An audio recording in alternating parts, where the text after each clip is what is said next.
Over the course of 25 years in decimonovena century Pennsylvania, 5 different women married the wealthy industrialist Jeremiah Hartwell. A.H. Brad was intelligent, healthy, and full of life when she entered his grand mansion on Beacon Hill. But one by one, every single wife suffered the exact same horrifying fate. Complete mental breakdown within months of living in the master bedroom suite. The pattern was so consistent, so methodical that when the truth finally emerged in 1835, it would shock not just Millbrook County, but the entire state of Pennsylvania.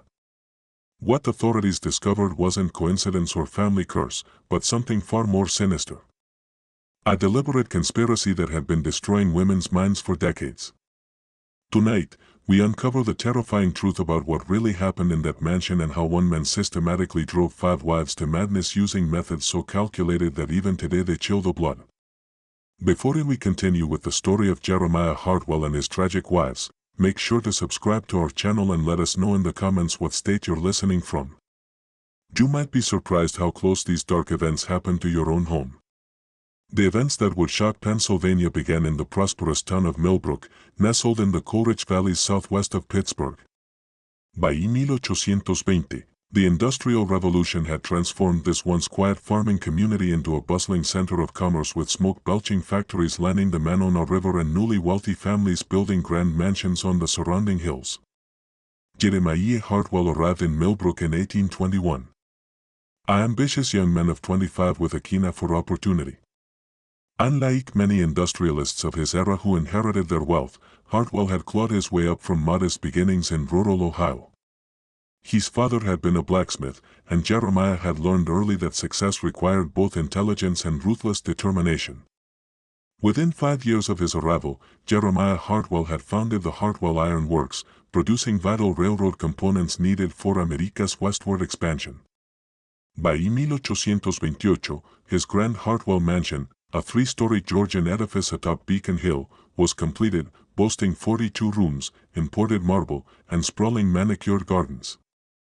Townsfolk admired its opulence, especially the master suite spanning the east wing, adorned with French hand-painted wallpaper, a Pennsylvania cherrywood 4-poster bed, and tall windows overlooking the valley. Hartwell himself, over 6 feet tall with piercing blue eyes and prematurely silver hair, commanded attention through both stature and charm, captivating rivals, peers, and society matrons alike, while the daughters of prominent families gravitated to his wealth and charisma. When he announced his engagement to Margaret Dunlap, the 19-year-old daughter of a respected judge, the community rejoiced, and their October 1829 wedding at St. Andrew's Presbyterian Church drew over 300 guests, hailed as the social event of the decade. Yet by the following spring, subtle changes appeared in Margaret. Once lively and quick-witted, she grew distracted, gazing out windows with unsettling focus and speaking of the house as though it watched her. Her sister, Catherine, recalled in letters that Margaret often turned toward empty doorways mid-conversation, claiming she heard the house settling in its own language. By summer, her behavior worsened. She refused to sleep anywhere but the master bedroom and developed what the servants called the watching habit, staring for hours at her reflection, tilting her head as if scrutinizing herself. The breaking point came on a humid August night in 1830 during a dinner for Pittsburgh businessmen, when Margaret abruptly rose from the table, approached a large mirror, and began a spirited, seemingly argumentative exchange with her own image, laughing shrilly and asking why she looked so tired. Guests watched in frozen disbelief as she paused for answers, as though her reflection spoke back. When Hartwell attempted to lead her away, she resisted, insisting she wasn't finished talking. On the night in question, Sarah Quinn, the head housekeeper, testified that she discovered Margaret at 3 o'clock in the morning standing naked in the master bedroom, meticulously stripping the French wallpaper piece by piece. When Sarah entered, Margaret turned with a tranquil smile and calmly explained that she needed to see what lay beneath. The walls, once bare, showed nothing but ordinary plaster and wooden laths, yet Margaret appeared satisfied, as though she had uncovered something of great importance. The next morning, Dr. Harrison Henley, the family physician, examined her and found a physically sound 20-year-old woman exhibiting what he diagnosed as severe nervous exhaustion compounded by obsessive melancholia. His notes, which would later serve as key evidence, described an unusual preoccupation with mirrors and reflective surfaces, along with Marguerite's conviction that her reflection existed apart from herself and provided her with information about the house and its past. Within 2 weeks her condition worsened, requiring constant supervision. She became certain that the mirrors throughout the mansion held secret messages only she could read, and she wandered from one reflection to another, conversing at length with what she called the other Margarets.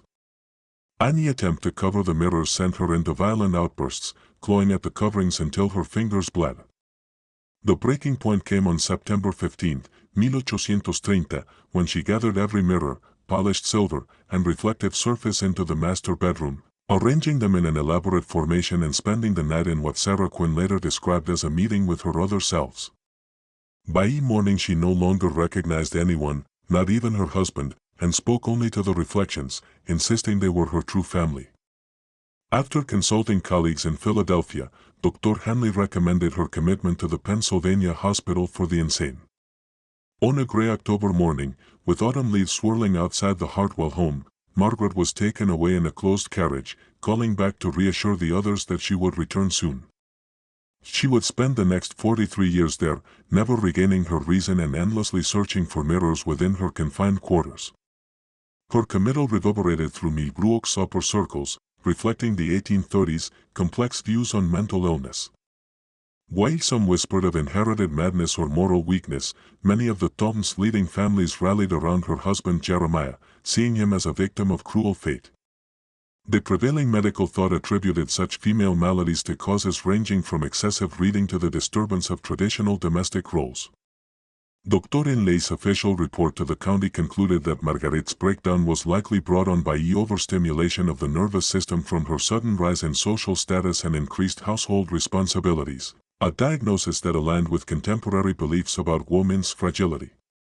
For 3 years after her removal, Jeremiah lived in seclusion, attending to business but avoiding society. The master bedroom was sealed, its furnishings shrouded in white sheets, and Jeremiah moved to a modest room on the 3rd floor.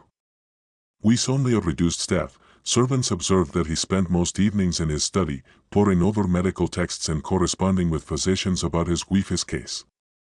During this time, he became consumed by what he called the science of mental affliction, amassing a vast library ranging from phrenology to the latest European theories on nervous disorders.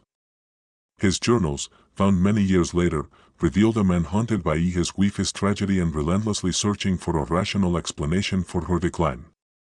In 1833, Jeremiah learned that Margaret had passed away in the asylum, her last years marked by a steady physical decline that mirrored her worsening mental state. The funeral was a quiet, private service attended only by a close family, and she was laid to rest in the Hartwell family plot at Millbrook Cemetery, her gravestone bearing only her name, dates, and the simple inscription, "Beloved wife at peace."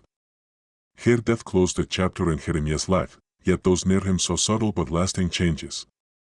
His colleagues noticed an unusual fixation on his appearance and surroundings. He insisted that every mirror in his office be cleaned twice a day and frequently checked his reflection during meetings, as though ensuring he appeared normal.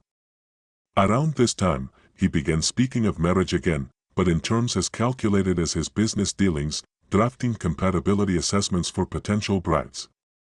It was then that he met Elena Rodriguez, the 22-year-old daughter of a Spanish merchant recently connected to Pittsburgh growing trade.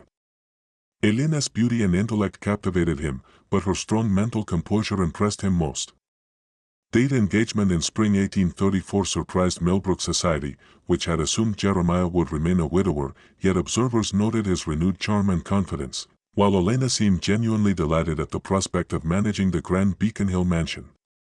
The June 1834 wedding was modest compared to his first, but suitably refined. Upon her arrival, Jeremiah reopened and completely redecorated the master suite, new wallpaper, new furnishings, and a striking new array of mirrors. Elena embraced her position with grace, taking particular pride in the master bedroom, often showing it to visiting ladies and admiring the way the mirrors caught the light. She especially enjoyed the large vanity mirror, where she would sit morning and evening brushing her long, dark hair, chatting cheerfully with her maid. In the first 6 months of their marriage, Elena flourished, quickly earning admiration in local society for her warmth, intelligence, and sincere interest in others.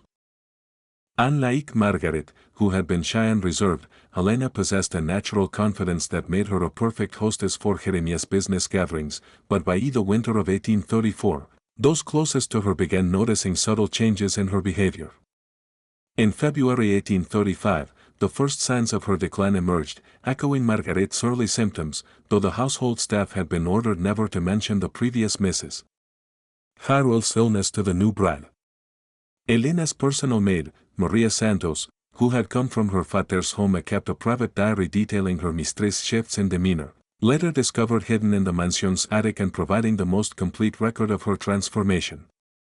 In early February, Maria wrote, "Señora Helena has begun spending much longer at her vanity. This morning she brushed her hair for nearly 2 hours, not looking at herself but just to the left of her reflection, as if watching someone else. When I asked if she needed anything, she said, 'She's trying to tell me something important, Maria. You must listen carefully.'" By March, Helena described these interactions as mirror conversations, claiming they differed from talking to oneself. Maria noted that Helena would stand before various mirrors, pausing to listen, then responding to unheard voices. Unlike Margaret's agitated mutterings, Helena's exchanges seemed pleasant, even useful. She confided that the mirror woman told her about the house, the previous family, secrets in the walls, and even offered advice on staff management.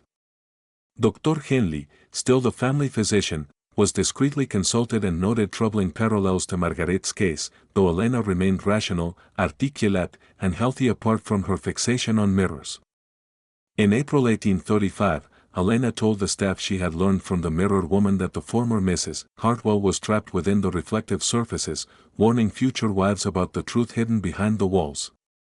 Dr. Henley observed that unlike cases of religious mania or supernatural delusion, Helena's life and duties remained otherwise unaffected, her obsession confined entirely to mirrors and their supposed revelations. Jeremiah's reaction was markedly different from his response to Margaret. Rather than seeking immediate medical help, he began careful observation and documentation, noting both women's healthy condition prior to living in the master bedroom and their subsequent fixation with mirrors, receiving inexplicable information from their reflections. Treating it as an environmental mystery, he conducted controlled experiments to determine which mirrors elicited the strongest responses, when the conversations peaked, and what knowledge was obtained.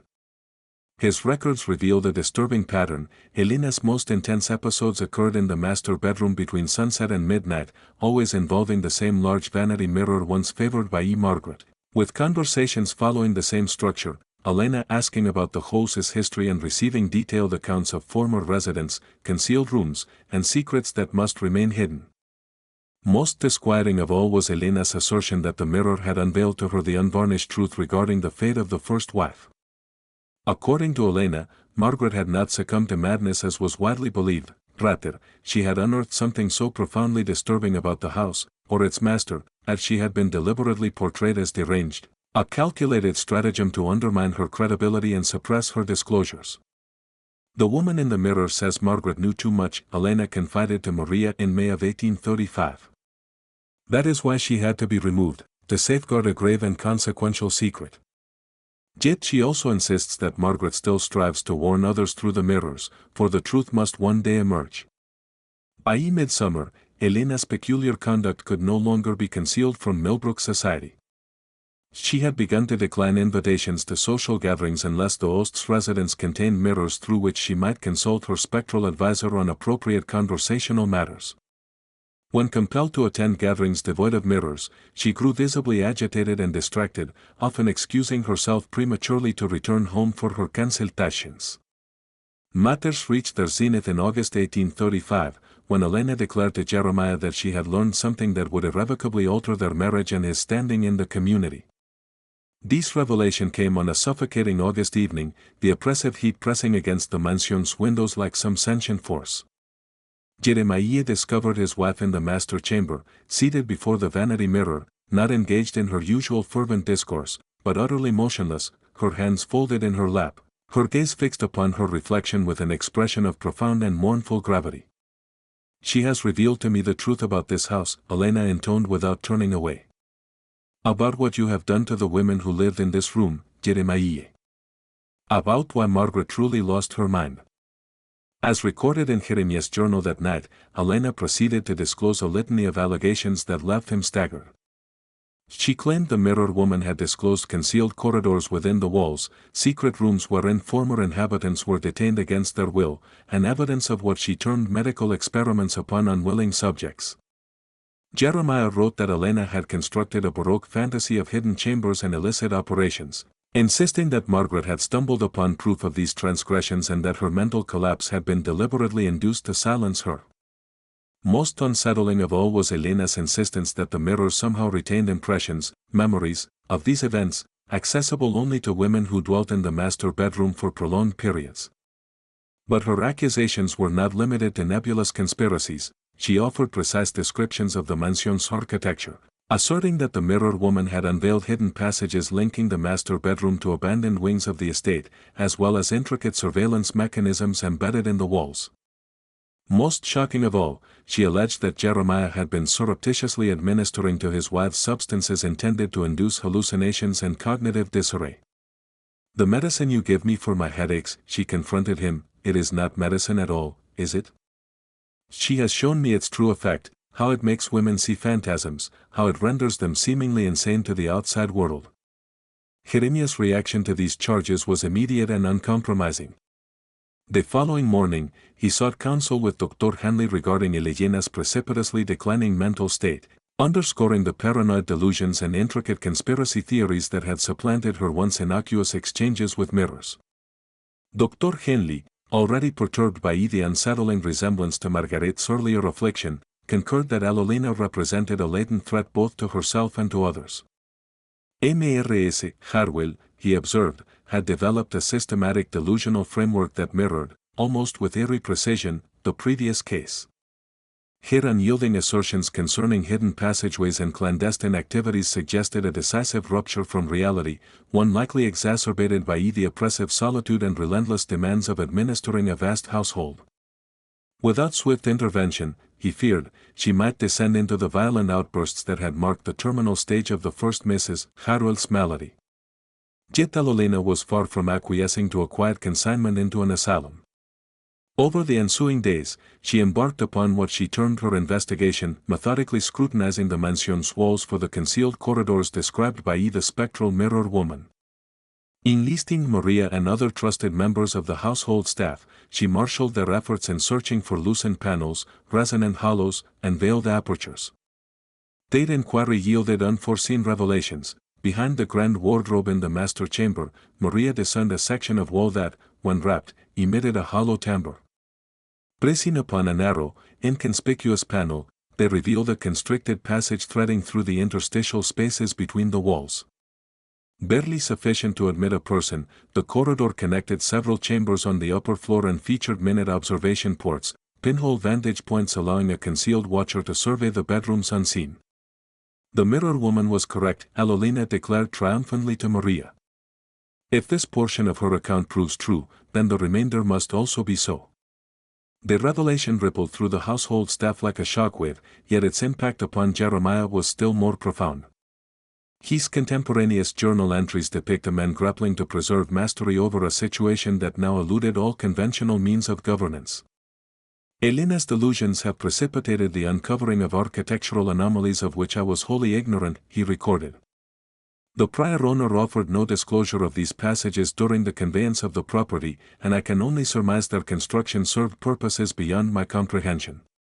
Nevertheless, her interpretation has drifted irretrievably from reason, as she now construes the very fabric of this house as evidence of a vast conspiracy targeting women generally, and wives in particular. As murmurs of her discovery infiltrated Millbrook's gossip circles, Jeremiah found himself confronted by inquiries for which he had no adequate reply. Why had he remained ignorant of the passage's existence? For what end had they been devised? And, most disquieting of all, how could he reconcile the sinister coincidence that both his wives had succumbed to nearly identical forms of mental derangement, each fixating upon the same bedroom and the same mirrors? The tension escalated when Helena's father, alarmed by reports of her behavior, arrived unannounced from Pittsburgh. Don Carlos Rodriguez, a calculating magnate who had forged his mercantile empire by rejecting facile explanations for intractable problems, found his daughter outwardly lucid save for her unwavering adherence to the mirror woman's disclosures. His subsequent exchange with Jeremiah was fraught with implication. My daughter asserts she has uncovered evidence of criminal enterprise within your household, Don Carlos stated during a Todd evening audience. She further alleges that her mental state is being artfully undermined through the covert administration of medicaments.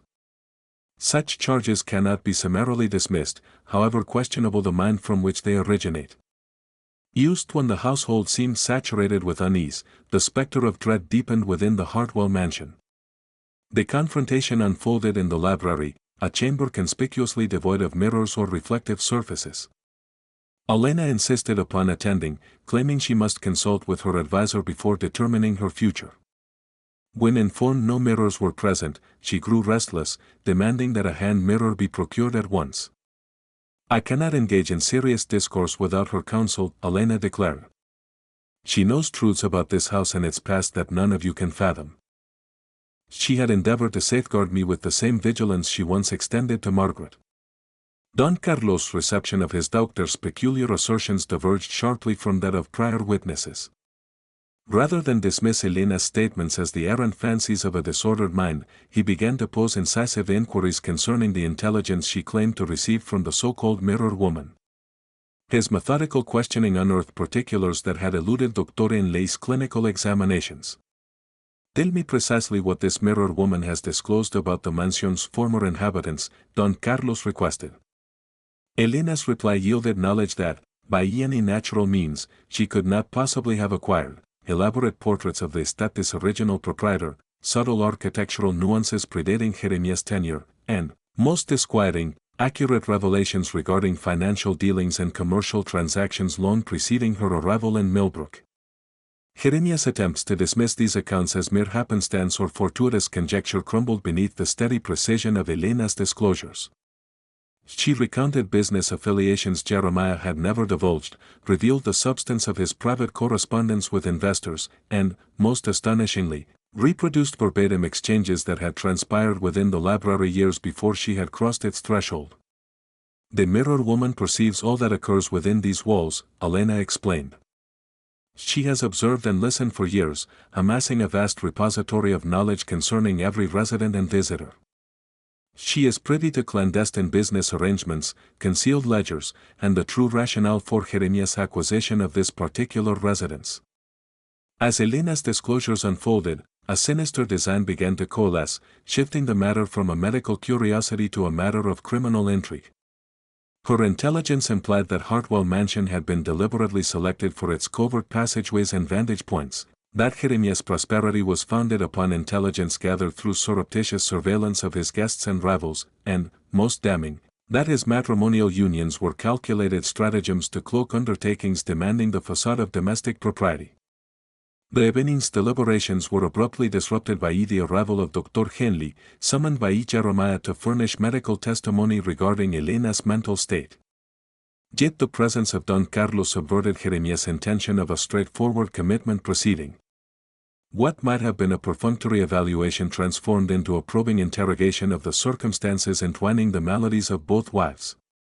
Dr. Henley, Don Carlos began, in your professional estimation, what might cause two women, unacquainted and without any prior affliction of the mind, to manifest strikingly identical symptoms after dwelling within the same abode? The physician's answer revealed both the confines of 1830s medical science and his growing misgivings. While such parallels, he conceded, were improbable yet not inconceivable, he suggested that environmental influences, stress, seclusion, or exposure to certain substances, could plausibly elicit analogous symptoms in disparate individuals. Nevertheless, the recurring fixation upon mirrors and the uniform accounts of receiving messages from reflections hinted at either a shared delusion or what, Doctor? Don Carlos urged, or the possibility that both women had been subjected to identical environmental stimuli inducing hallucinogenic effects, thereby rendering them vulnerable to suggestion and fabricated recollections whilst preserving their ordinary faculties in other respects. The weight of this conjecture seemed to thicken the already oppressive air of the library. If Elena's affliction had indeed been artfully contrived, Marguerite's collapse assumed a profoundly altered significance, no longer mere misfortune, but rather a calculated campaign to undermine women who had stumbled upon truths capable of shattering Jeremiah's meticulously maintained facade. As twilight deepened into night, Janina's demeanor grew increasingly erratic, yet it bore the mark of acute desperation rather than mere derangement. She persisted in imploring for a mirror, asserting that she must ascertain certain vital particulars before pronouncing grave allegations. Upon the repeated denial of her entreaties, her agitation intensified. She began to enumerate, with uncanny precision, the contents of locked chambers and concealed recesses scattered throughout the estate, knowledge that Jeremiah vehemently maintained she could not, by any natural means, possess. The tension reached its apogee when Elena abruptly rose and proclaimed that the mirror woman had divulged the whereabouts of evidence that would vindicate her every claim. She conducted the assemblage to the master bedchamber, directing their attention to a portion of wall obscured behind an immense wardrobe. Acting upon her instructions, they uncovered not only the clandestine passage Maria had previously stumbled upon, but also a hidden compartment harboring documents and artifacts capable of transfiguring a mere inquiry into a prosecutable criminal case. What lay entombed within the wall cavity painted a narrative far more labyrinthine, and infinitely more appalling, than even Elena's spectral informant had intimated. By the muted glow of lamplight, Don Carlos perused the incriminating papers, and the vast architecture of Jeremiah Hartwell's machinations, built for decades beneath layers of scrupulous secrecy, began to take shape. Foremost among these was a leather-bound ledger, meticulously inscribed with a chronicle of covert surveillance undertaken from the hidden corridors. Entry after entry preserved verbatim fragments of private discourse, intimate confessions, and delicate business negotiations, none of which the participants suspected were being overheard, much less recorded. Rendered in Jeremiah's unmistakable hand, these notes laid bare his systematic exploitation of such intelligence to engineer commercial triumphs, extort rivals, and secure leverage in financial dealings. 15 March 1829, Senator Patterson, in the drawing room with associates, confirms Northern Railroad through Millbrook Valley, investment portfolio adjusted accordingly. 3 June 1829, Judge Dunlap, in private conversation with his wife, confesses gambling debts, valuable leverage for forthcoming ironworks litigation. Yet this ledger constituted but the prelude to deeper depravity.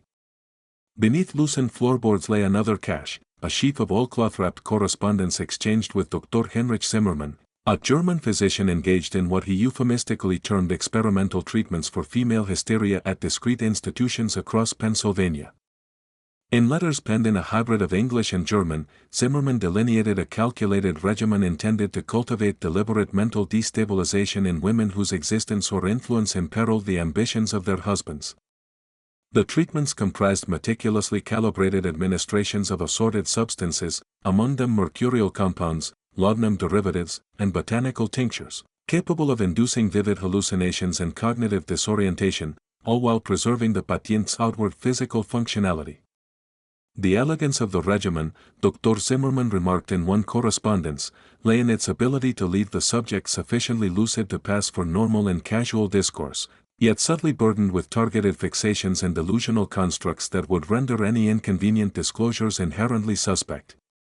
The thematic emphasis on mirrors proved particularly efficacious, masquerading as an innocuous feminine vanity, yet in truth cultivated to pathological extremity.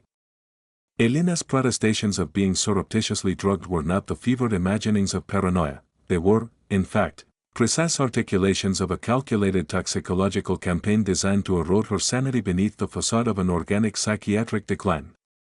The so-called headache remedy Jeremiah provided contained artfully measured agents that precipitated intense visual phantasms, especially potent when coupled with the corrosive effects of isolation and the unrelenting psychological duress of perpetual surveillance.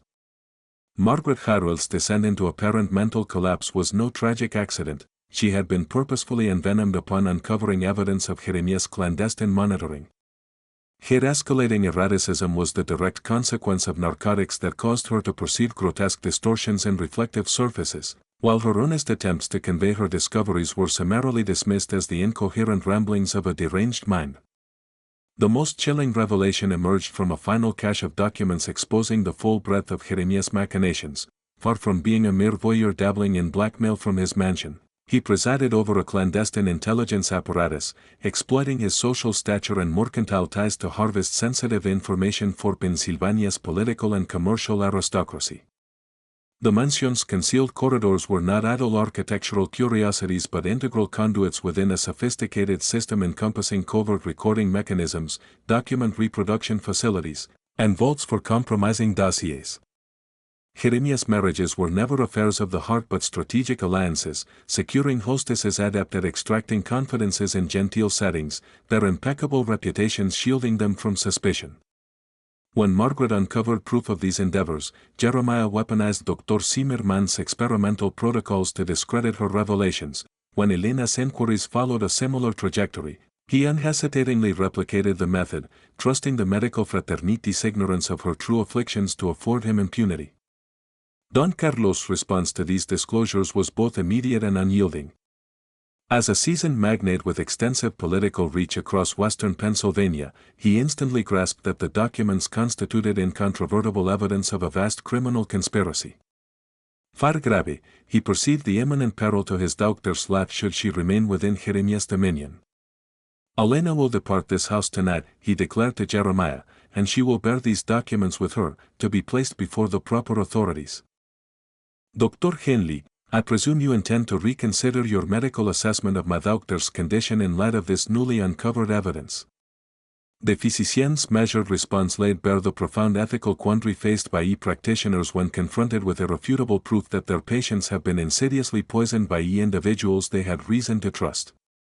If these documents are genuine, he articulated with deliberate gravity, then both Mrs. Margaret Hartwell and Mrs. Elena Hartwell have been victims of a calculated regimen of toxic exposure, administered to mimic the manifestations of psychiatric illness.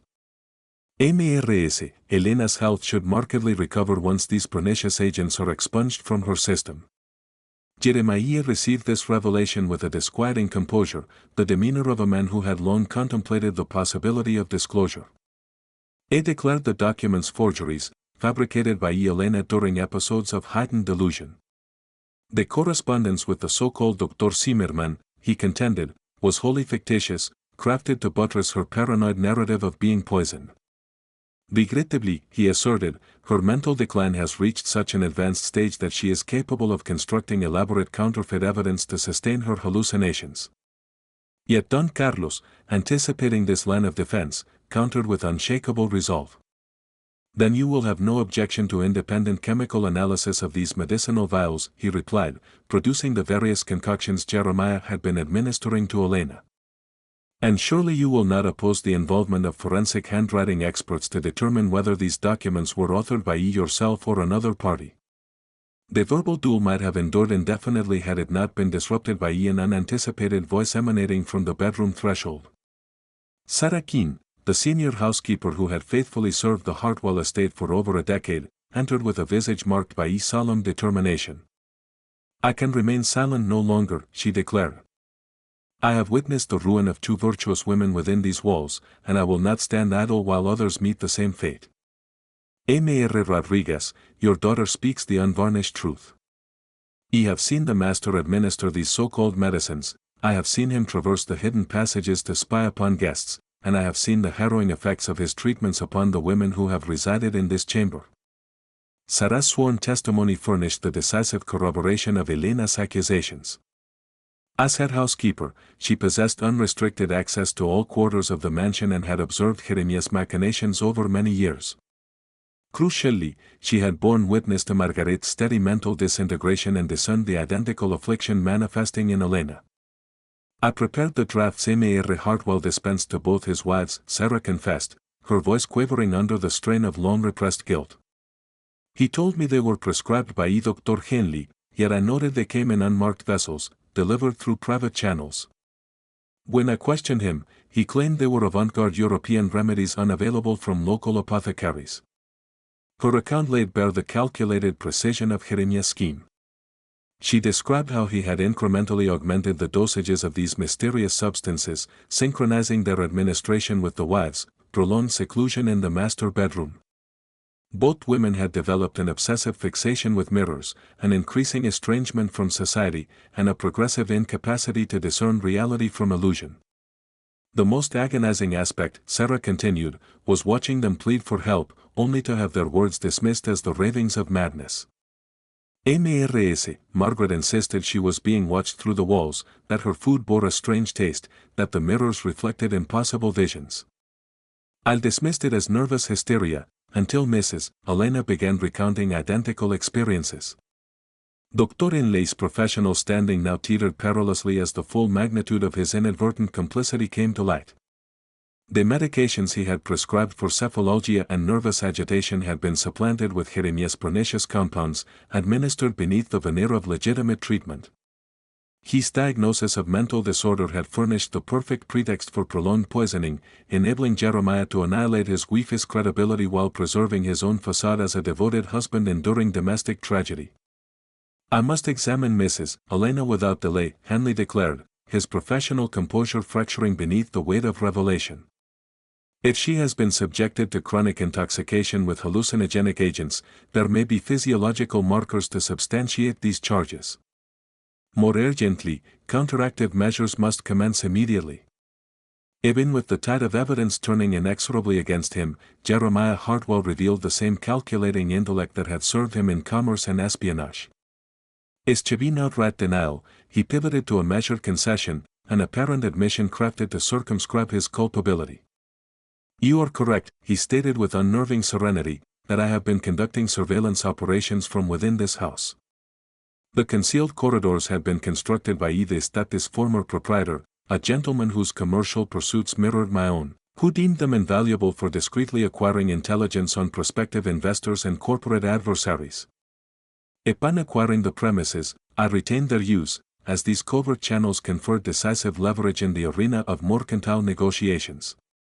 Jeremiah's partial admission was meticulously engineered to concede the element of surveillance while repudiating the graver allegations of toxicological assault and clandestine collusion. He asserted that his spouses had stumbled upon the passages of their own accord and had subsequently succumbed to psychological collapse under the strain of discerning the true extent of his professional dealings. The pharmaceuticals, he contended, were bona fide remedies whose unfortunate inefficacy could not arrest the relentless decline of their health. Margaret, he elaborated, had become fixated upon the notion that I was employing the passageways to intrude upon her private affairs, when, in truth, I was merely engaged in the indispensable craft of corporate reconnaissance. Her mental stability unraveled swiftly once she became persuaded that every facet of our union was enmeshed within some intricate charade. Helena, regrettably, had replicated this trajectory, fabricating elaborate conspiratorial frameworks to rationalize entirely legitimate commercial operations. Such an account might have held sway under ordinary conditions, yet the existence of Dr. Zimmermann's correspondence rendered it untenable. The German physician's letters were unambiguously precise, replete with exacting details and inescapably germane to the maladies afflicting both women, too aligned to be dismissed as happenstance. Don Carlos harbored no inclination to permit Jeremiah's evasion through juridical subtleties. "We shall allow the courts to adjudicate whether your endeavors constitute lawful enterprise or felonious intrigue," he pronounced. "In the interim, Helena shall be extricated from these premises forthwith and entrusted to physicians untainted by your fabrications." The altercation was drawing to its denouement when Helena herself, hitherto silent through much of the exchange, suddenly spoke with a lucidity and composure absent from her discourse for many months. "The mirror woman has not vanished," she declared, her voice imbued with a preternatural composure and crystalline clarity. "She lingers still, ever endeavoring to caution others about the malign fate that befalls those within these walls. Yet now I behold her with unclouded vision, liberated from the pharmaceutic mists that once veiled my sight. She is neither mere reflection nor phantom nor fevered hallucination, she is me, the vestige of my mind that remained rational and keenly observant while the remainder was methodically dismantled." Helena's epiphany constituted a decisive breakthrough, wholly reconfiguring the comprehension of her affliction. The mirror woman was, in truth, her own subconscious intellect, an autonomous sentry resisting the hallucinogenic onslaught by manifesting an alternate persona capable of witnessing and faithfully retaining events. The dialogues with her mirrored semblance had been internal colloquies between the drug-befuddled Helena and the lucid Helena, painstakingly assembling the fragments of reality. "I recall everything now," she continued with unwavering conviction. Every hushed exchange I overheard in the hidden corridors, every document glimpsed when Jeremiah presumed me too disoriented to grasp its import, every intricate detail of his clandestine dealings and his correspondence with Dr. Zimmermann. The mirror woman imparted no new intelligence, she merely safeguarded the knowledge I had already procured, sequestering it beyond the narcotic fog until I could reclaim it. The aftermath of Elena's cognitive restoration, coupled with the unmasking of Jeremiah's machinations, reverberated through Millbrook and the broader Pennsylvanian mercantile sphere. Don Carlos swiftly delivered the amassed evidence to the county magistrates, while Dr. Hanley undertook the meticulous chronicle of her recovery as incontrovertible proof of artificial impairment. Within mere days of ceasing Jeremiah's prescriptions, her symptoms abated with startling rapidity. The morbid fixation on mirrors dissipated as her native lucidity returned, restoring her faculty to distinguish spectral hallucination from concrete reality. Most critically, her recovered memories furnished investigators with an exhaustive blueprint of Jeremiah's illicit empire. The ensuing judicial proceedings unveiled the full breadth of what prosecutors christened the Hartwell conspiracy. Artifacts recovered from the mansion's concealed recesses chronicled years of espionage, extortion, and the commodification of sensitive intelligence, corrupting commerce and governance throughout western Pennsylvania. Jeremiah's clientele encompassed venal judges, perfidious politicians, and avaricious magnates, all of whom had paid princely sums for compromising dossiers on adversaries. Margaret Hartwell's tragic demise assumed a chilling new dimension when her remains were exhumed and subjected to the most advanced forensic scrutiny attainable in 1835. Detectable residues of mercury and other virulent compounds established conclusively that her end had not been the natural dissolution of a disordered mind, but the calculated culmination of prolonged toxic assault. Her death was reclassified from misfortune to murder, adding homicide to Jeremiah's litany of charges. The Pennsylvania Hospital for the Insane, Margaret's final place of confinement, yielded comprehensive records detailing intermittent intervals of lucidity, during which she had steadfastly alleged that her husband poisoned women to shroud his crimes. Once dismissed as the derangement of a lunatic, her testimony was now vindicated as the lucid witness of a victim subjected to deliberate chemical torment. The prosecution's case was immeasurably fortified by Sarah Keene's decision to bear witness against her employer. Her intimate knowledge of the household's quotidian rhythms, combined with her meticulous observations of the parallel decline of both wives, enabled investigators to construct a timeline aligning with precision to the administration of Dr. Zimmermann's experimental compounds. Her testimony further disclosed the presence of additional probable victims, overnight guests and business acquaintances, who had reported peculiar and debilitating symptoms following visits to the Hartwell estate. Dr. Zimmermann, eventually traced to Philadelphia, was found to be engaged in analogous experiments upon patients confined to a private asylum. His arrest exposed an extensive network of physicians and industrialists who had weaponized medical treatments to subdue and neutralize inconvenient women across Pennsylvania and adjoining states. The scandal, christened by the press as the poisoning conspiracy, ultimately ensnared dozens of eminent men accused of employing such methods to silence wives, daughters, and female associates who threatened their economic or social interests. Jeremiah Hartwell's trial emerged as one of the most sensational criminal proceedings in Pennsylvania's annals. The prosecution's case was fortified by Elena's unflinching and articulate testimony, Sarah Keene's meticulous chronicle of the household's operations, and an abundance of incriminating documentation unearthed in the mansion's concealed recesses. Most damning was Dr. Zimmermann's calculated decision to cooperate with authorities in exchange for mitigated charges, providing expert testimony on the toxicological properties of the compounds used to incapacitate both wives. The defense endeavored to recast Jeremiah as a hapless pawn, manipulated by Zimmermann and other co-conspirators into believing his spouses were genuinely afflicted with mental derangement. This narrative unraveled when the prosecution produced irrefutable evidence that Hartwell himself had initiated contact with Zimmermann, explicitly commissioning treatments designed to simulate insanity while preserving physical function. The jury returned a unanimous verdict, guilty on all counts, including first-degree murder for Margaret's death, attempted murder for Elena's poisoning, and multiple charges of conspiracy, fraud, and extortion tied to his surveillance and blackmail schemes. The court's sentence mirrored the gravity of his transgressions, death by hanging, to be carried out within 30 days. By the time of Hartwell's execution in December 1835, Helena had fully recovered, resettling in her father's Pittsburgh household, resuming social life, and ultimately marrying a merchant specializing in Spanish imports. She enjoyed a long, robust life, though she never publicly recounted her experiences beyond the trial. The Hartwell mansion itself came to symbolize the sinister undercurrents of America's industrial ascent and the fragility of women's protections in a culture predisposed to dismiss their grievances as hysteria.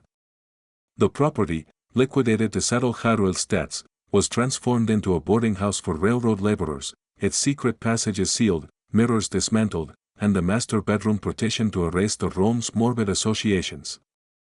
Yet the legacy of the Hartwell affair transcended the fate of its central figures. The case spurred substantive legal reforms governing the institutionalization of the mentally ill in Pennsylvania, mandating independent medical assessments and more stringent oversight of private asylums. It also ignited a broader discourse on the exploitation of medical practice as an instrument of oppression and the necessity of securing women's legal rights. Dr. Henley, anguished by his inadvertent complicity, devoted the remainder of his career to studying the psychological effects of toxic agents. His research, partially underwritten by reparations from Hartwell's estate, pioneered more refined methods for detecting and counteracting poisoning, while his advocacy advanced equitable medical treatment for female patients. The revelation of Margaret's and Elena's true ordeals provoked troubling questions as to how many other women across America had endured similar fates at the hands of husbands, fathers, or guardians eager to declare them insane. Contemporary records imply that the Hartwell scandal was no aberration, but rather emblematic of a pervasive pattern of medicalized abuse that may have claimed countless unacknowledged victims. The episode underscored the imperative of crediting women's accounts of extraordinary or unsettling experiences, however implausible they might appear, as Margaret and Elena's reports, once dismissed as delusion, proved to be precise depictions of the crimes inflicted upon them. Today, the site of the former Hartwell mansion lies within a modest park in the Pittsburgh metropolitan area. A historical marker, installed in 1985, exactly 150 years after Hartwell's execution, commemorates the victims of the poisoning conspiracy and stands as a solemn admonition to protect the vulnerable from those who would exploit trust and authority. Its inscription reads simply, "In memory of Margaret Dunlap Hartwell, Elena Rodriguez Hartwell, and all victims of medical abuse." Their resolve in seeking truth against formidable odds helped enshrine vital legal protections that safeguard patients' rights to this day. This grim history serves as a cautionary emblem of how readily the powerless may be preyed upon by those in positions of influence, and how essential it remains to heed those whose reality diverges from the comfortable expectations of others. One must ask, was the full truth ever uncovered, or do unspoken stories still linger, buried with their victims?